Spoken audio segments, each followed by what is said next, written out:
And so earlier today we did showcase the brand new version of CN, a very powerful character, especially in co-op content, and of course alongside that we're now having a look at Roka Paramia, one of the better technique characters in the game, and I already go as far as saying is that she is already a tad bit underrated, and that's mainly due to the fact that people jumped the gun, looked at her strong attacks and instantly assumed she's trash without actually getting a feel for this character and seeing how she actually does perform in gameplay. Because I'm not going to lie to you guys, her strong attack 1 and 2, not the most ideal set of strong attacks, and I feel like this character could have been significantly more overpowered in my opinion had she been given a better set of strong attacks. But I feel like the strong attacks that she was given are actually quite good when paired together, and I feel like she's honestly not that bad, especially when you have a look at the strong attacks and skills that she does have. The overall package of this character is actually quite impressive in my opinion, and people are only dead set on just talking about, you know, how much damage can a character do, how fast can they clear content, but they don't look at the support side of the character. What does she actually offer on your team? And I feel like one Roka on your team really will make a big difference, and personally I enjoy characters like this that are safer to use and a lot easier to clear content than those that can do a lot of damage and can clear faster, but they take one hit, they're dead, and most of the damage is gone. So let's talk about it. For those wondering, Roka is actually also an arena character, and she does get extra skills in arena. We're going to talk about that in another video because I feel like it deserves its own type of video, since arena is again basically its own separate game mode, right? Now in normal PvP content, she is just fine. So this mainly comes down to her skills. I would say her skills are carrying just a tad bit, and that's perfectly fine, but I feel like the overall package again for this character is actually quite good. So what you will notice is that she has great mobility. She has long stride and also 2 extra flash steps. That's actually really good. It means she can be a lot safer to use. You can just go throughout maps a lot faster. She is also a very good team supporter, since on her soul bomb she can actually have the team revive. She also offers a 20% stamina recovery for your entire team every time you move to another map, and then she also has complete stat immunity, which you can also share to your entire team. So for the support aspect of this character, she's already great. And then you have a look at her strong attack damage. When at full stamina, she gets 40% more strong attack damage. Very, very powerful skill, and she already has a built-in 40% berserker with frenzy +1, and when you do inflict a stat as a min, you get an 80% stat boost to your spiritual pressure stat. So she has a lot of skills here increasing her strong attack damage output, and I really do like that, especially when paired to the strong attacks that she does have. It makes these strong attacks kind of bearable in my opinion. If she didn't have the damage output that she has, I feel like she would have been quite mediocre, but she's still able to do a lot of damage despite the strong attack she was given. And then finishing up, she also does have Sharpshooter, which is also great because it means you can basically use it whatever the hell you want to. You can bring it into 2 weeks of guild quests, you can bring it into certain Senkaman stages, extreme co-op. This character sure might be on the slower side when it comes to clearing compared to some of these more broken characters, but she isn't going to clear content slow, and there's a lot of stuff she can be used in, especially even in Arena 2. That's more than most characters can say in this game. So with that said, let's jump into content showcasing how Roka does perform in some of the harder content in this game, for example, co-op Inheritance Trial. Alright, so jumping into a co-op IT lobby, very important to understand here is that we aren't using a character that's supposed to be used, right? We are using a holo killer. And obviously in Inheritance Trials, it's very important to have killer because you're missing on a lot of DPS here. So this isn't really going to be the best demonstration of Roka's strength. It would be more ideal to showcase in holo IT, but again, that's just simply not here, right? But regardless, what you will be seeing is that we are still going to clear this content just fine and also very safe. Remember, we can stand wherever we want to since we have complete stat immunity. And then we're also giving that to our entire team to help them just a tad bit, and we can also keep them alive by just, you know, the stam recovery. And, you know, if we have any more Rokas in our team, they can use their soul bomb straight away, and then that means we can all have the free revive, right? So a lot of support abilities going here with this Roka.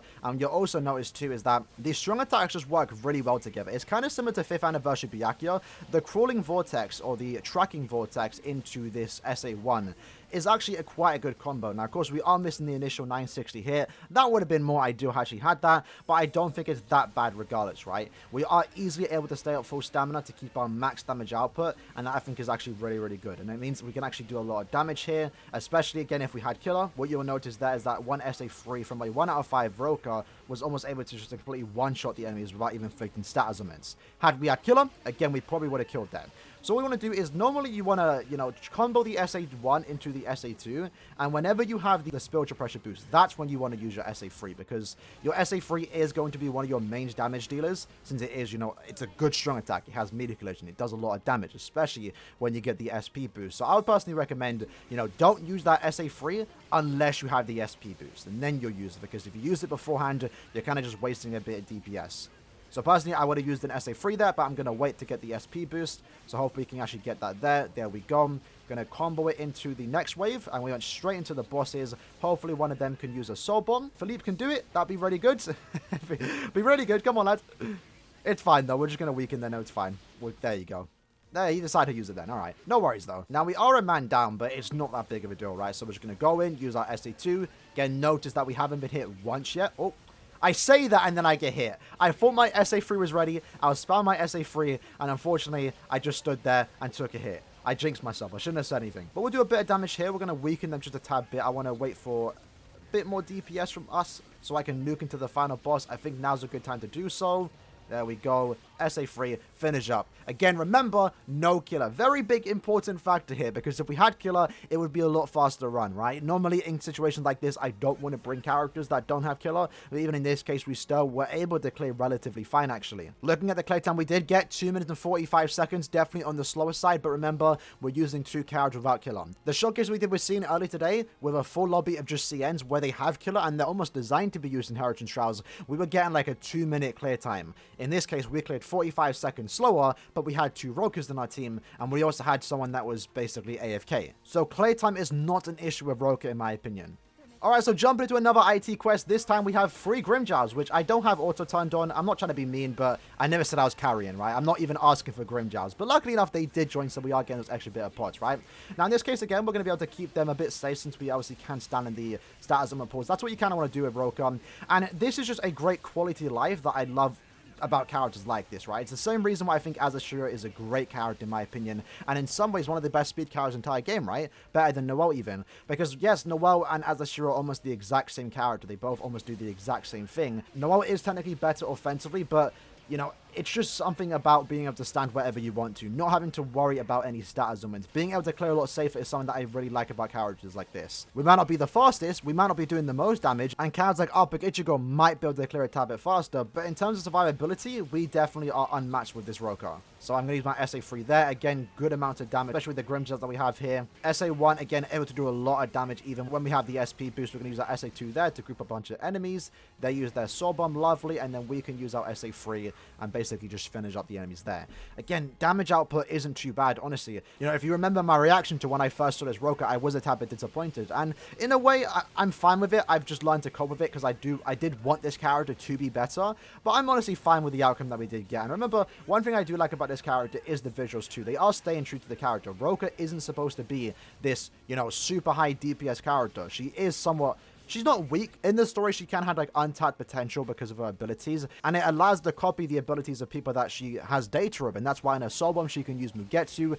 Really do love that Soul Bomb. And then she also has, you know, abilities from the Aranka too, which is also mentioned in the novel, specifically her SA3, which is a loopy attack. It's really cool how much detail they have into this character, and I really do like it. Visually, this character looks great. I think Sin has better visuals, but Caleb were able to do whatever they wanted to with him, right? In Roker's case, she's using abilities from past Arankas, and they aren't the flashiest attacks, but I do feel like her visuals are actually quite impressive in my opinion. And it's overall just fun to play around with a character like this. So again, a lot faster clear time there, a 2 minute and 22 second run. Not bad by any means. We didn't even get hit once, and we were able to keep our Grimjars alive, healing them, allowing them to stay at full stamina, and also potentially allowing them to be immune to status augments. But moving on, jumping into a single player IT quest. Let's see how fast you can actually clear. Again, just remember, we don't have kill here, so this isn't the most ideal situation. But what you're going to see here, especially in single player content where the enemies don't have that much HP to begin with, we're going to clear content just 5, especially when 1 out of 5, right? Going to allow us to keep the SP boost active, absolutely lovely. And then SA3 there, completely annihilating those enemies. Into the next room where we can just use our SA1, into our SA3, into the SA2. Getting strong attacks coming back really fast. That Vortex does last quite a while, so it obviously provides great crowd control. And then we're going to move into this room where we're going to use our Soul Bomb right here. There we go. Absolutely lovely. And now we're into the final room. Very easily done. And there we go. Use our Soul Bomb once more against the Ulquiorra. Mission complete, right? This is a character that, yes, doesn't have the best kit, but there's a lot great about her survivability-wise, you know, mobility-wise, and even damage output. She can do some respectable damage. And in this case, we were able to clear this IT quest in 1 minute and 15 seconds.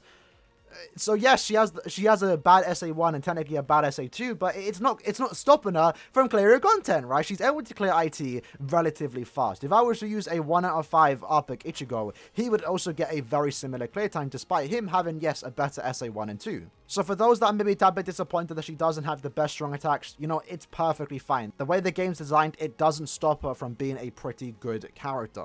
And jumping into a final quest, this time we're in single player ISD, just to demonstrate, yeah, like, she's going to basically one-shot whatever she goes against, right? Especially with the SP boost, you'll see that the Vortex is also just doing a lot of damage, which is surprising, right? This Vortex can also do some respectable amount of DPS when you actually have the SP boost, which again, she can kind of easily keep when you decide to use the Vortex, right? And there you go, already into the next room. The long stride is going to allow us to, you know, get to the next room relatively fast. Let's use the SA2 there, and then the SA3.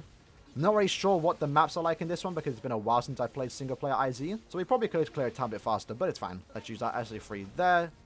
Into the 2. Again, a lot of damage here. Clearing relatively fast. I think I should have used my Soul Bomb there. So yeah, we could have cleared a lot faster, but it's fine. We're going to finish up with the Soul Bomb, which of course is Mugetsu.